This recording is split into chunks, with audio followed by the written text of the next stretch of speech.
सभी प्रभु प्रेमियों को मेरा प्यार भरा राधे राधे।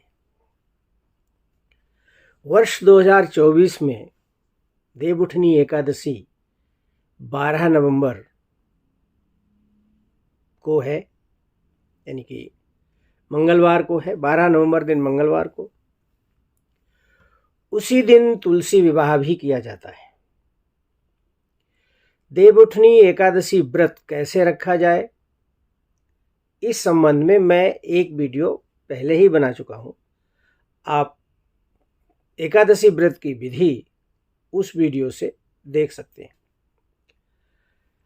ये वीडियो मुख्य रूप से तुलसी शालिग्राम विवाह के संबंध में मैं बना रहा हूं। तुलसी शालिग्राम विवाह की तैयारी कैसे करें? सबसे पहले तो प्रातःकाल भगवान को उठाएं, क्योंकि ऐसा कहा जाता है कि आषाढ़ शुक्ल पक्ष की एकादशी को भगवान शयन करने चले जाते हैं क्षीरसागर में, और कार्तिक शुक्ल पक्ष की एकादशी को उठते हैं। तो उठाने की विधि क्या है? सुबह जब भी आप मॉर्निंग में उठें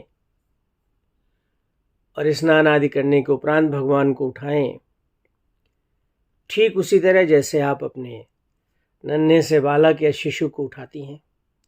और अगर ये श्लोक पढ़ सकते हैं तो ठीक है, नहीं तो ताली बजा के कहिए, हे भगवान आप उठिए और जगत का कल्याण कीजिए। श्लोक मैं आपको बता देता हूं, अगर आप याद कर सकते हैं तो ठीक है, कहीं मिल जाए तो भी ठीक है। उत्तिष्ठ उत्तिष्ठ गोविंद त्यज निद्राम जगतपते।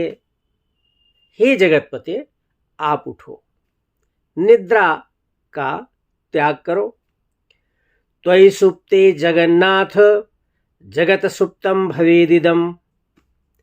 हे प्रभु, अगर आप सोते रहेंगे तो जगत का कल्याण कैसे होगा?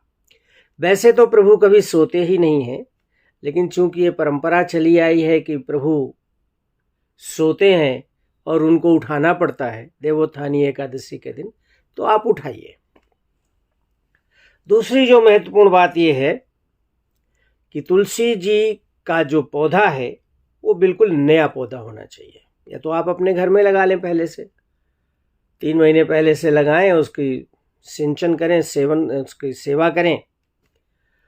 क्योंकि पिछले वर्ष जिस तुलसी का विवाह आपने शालिग्राम जी से किया है, उसका विवाह इस वर्ष नहीं करना है। तो नया पौधा लें और एक तुलसी का वो जो गमला जहां आपने रखा हुआ है उस स्थान को साफ करें, गंगा जल से पवित्र करें। एक चौकी पर जो है वो स्वास्तिक बनाएं, उसके ऊपर गमला रखें और पास में ही शालिग्राम भगवान स्थापित करें।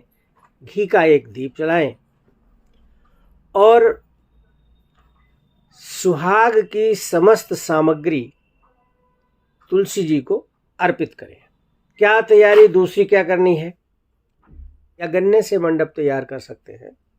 4 गन्ने लाके चौकी के चारों जो पाए हैं उन पायों से एक एक गन्ना बांध के आप ऊपर से उनको बांध के मंडप तैयार कर सकते हैं। आपने मंडप तैयार कर लिया, शालिग्राम और तुलसा जी को उस चौकी के बीच में मंडप के नीचे बिठा दिया, तुलसा जी को लाल चुनरी उड़ाई, और शाम के समय में यानी कि गोधूली बेला में जब प्रदोष का समय हो, आप तुलसी और शालिग्राम का विवाह संपन्न करें। उत्तराभिमुख होकर के बैठ जाएं, उत्तर की ओर मुंह करके बैठें। गौरी गणेश का पूजन करें, स्वस्ति वाचन करें, पुण्याह वाचन करें, और शाम के समय तुलसी माँ का विवाह शालिग्राम के साथ कराएं। तुलसी विवाह का शुभ मुहूर्त 12 नवंबर को ही शाम को 5:29 से लेकर के 7:53 तक है। इस बीच में आप विवाह संपन्न कराएं और तुलसी माँ को भोग लगाएं। चूँकि कल एकादशी है तो चावल की खीर नहीं बनेगी। एकादशी वाले दिन चावल नहीं खाए जाते हैं, तो आप किसी अन्य चीज़ की खीर बना कर के, जैसे कि मखाने की खीर बनाकर या घिया की खीर बनाकर तुलसी माँ को अर्पित करें और विवाह संपन्न करें और भगवान विष्णु का मंत्र जाप करें। अगले दिन आप एकादशी का पारण करके स्वयं भोजन ग्रहण करें। ऐसा कहा जाता है कि जब भगवान सुप्त अवस्था में होते हैं, कुछ चीज़ों का निषेध होता है, जैसे कि गन्ने का निषेध होता है। गन्ना है, मूली है, गाजर है, इन चीज़ों का निषेध होता है और इन चीज़ों को इस बीच नहीं खाया जाता है। देवोत्थानी एकादशी के उपरांत ही इन चीज़ों को सेवन किया जाता है, इन चीज़ों का, और शुभ कार्य इसी एकादशी से प्रारंभ हो जाते हैं। मुझे उम्मीद है कि मेरा ये वीडियो आपके लिए थोड़ा बहुत कारगर साबित होगा, थोड़ा बहुत आपके लिए लाभप्रद होगा।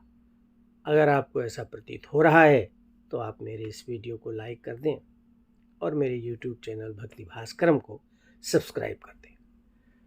जय श्री राम।